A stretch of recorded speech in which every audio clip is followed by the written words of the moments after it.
Hi guys, es Miss Checa. Este es mi primo que va a contar toda la historia aquí de la pirámide, pero en español. Ok, Andrés. Hola, ¿cómo están? Bienvenidos al Cerro del Mesatepetl. Es una palabra de origen náhuatl que significa lugar donde habita el venado. Originalmente este cerro era un centro que ha sido habitado por diferentes culturas en el Valle de México y en específico tuvo cierta relevancia religiosa para la cultura tepaneca. La pirámide que tenemos atrás de nosotros se construyó alrededor del año 1200. Entonces, ustedes tienen que pensar e imaginar un poco cómo era la Ciudad de México en ese entonces.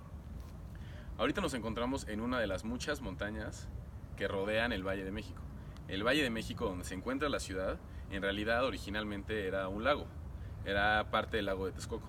Y ahí estaba en los asentamientos de las primeras culturas que habitaron este valle. Con el paso de los años, la llegada de los aztecas, el imperio azteca, la conquista española y luego el crecimiento del México moderno, la ciudad fue creciendo y creciendo y creciendo, sobre todo por la migración del campo a la ciudad. Creció tanto que ya el centro, donde estaba el valle original, no alcanzaba para los pobladores de la Ciudad de México y siguió creciendo hasta ocupar los diferentes cerros y montañas que están alrededor de la ciudad. Hoy la Ciudad de México tiene casi 23 millones de habitantes, contando su zona metropolitana, y es una de las ciudades más grandes del mundo. Aunque ustedes no lo crean, este cerro se encuentra dentro de la Ciudad de México.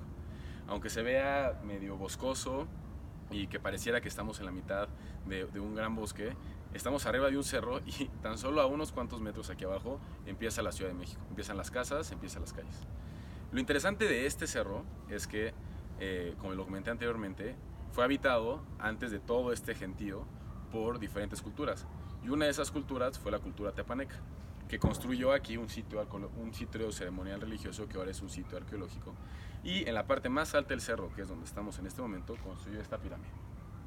En la base de la pirámide hay una pequeña piedra que tiene la forma de un jaguar con una tortuga. No se sabe a ciencia cierta cuál es el significado de ese jaguar tortuga, pero se cree que podría significar la fertilidad o la abundancia, pero no se sabe a ciencia cierta. También hay muy poca historia sobre qué significa esta pirámide, porque fue descubierta hace muy poco tiempo.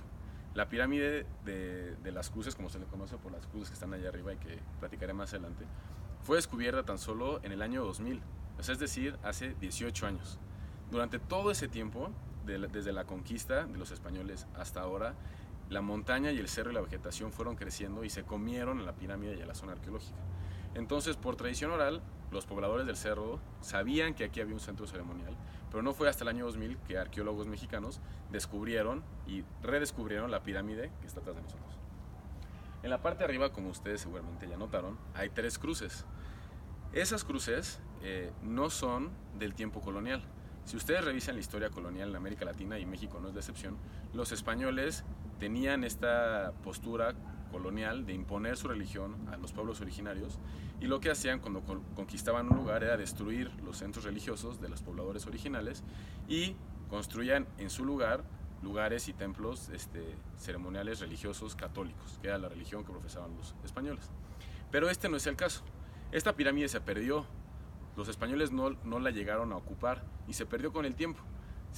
El cerro lo ocupó y lo ocupó y lo ocupó, y fue hasta el año 1933 que pobladores del pueblo de San Bernabé, que es la zona en la que estamos, mandaron construir 3 cruces de madera para poder representar el Vía Crucis en Semana Santa. Entonces, cuando los arqueólogos mexicanos en el año 2000 descubren la pirámide, se dan cuenta que los pobladores del pueblo de San Bernabé, cuando mandaron poner esas 3 cruces, lo habían hecho sobre una pirámide que era 1200, se había construido en el año 1200 después de Cristo y que tenía 800 años de antigüedad. Entonces, esta pirámide y esta relación entre las cruces y la pirámide, más bien te habla de una relación que existe entre el pasado de México y el presente de México, de las religiones originarias y de las religiones que fueron adoptadas después, y de cómo eso ha convivido de manera pacífica, porque aquí no hubo esa parte de imposición en el cerro del Mesatepetl. Si alguna vez vienen a la Ciudad de México, tienen que venir aquí. Es un poco complicado llegar, pero no le tengan miedo, vale muchísimo la pena, y es uno de los mejores miradores para poder ver toda la ciudad.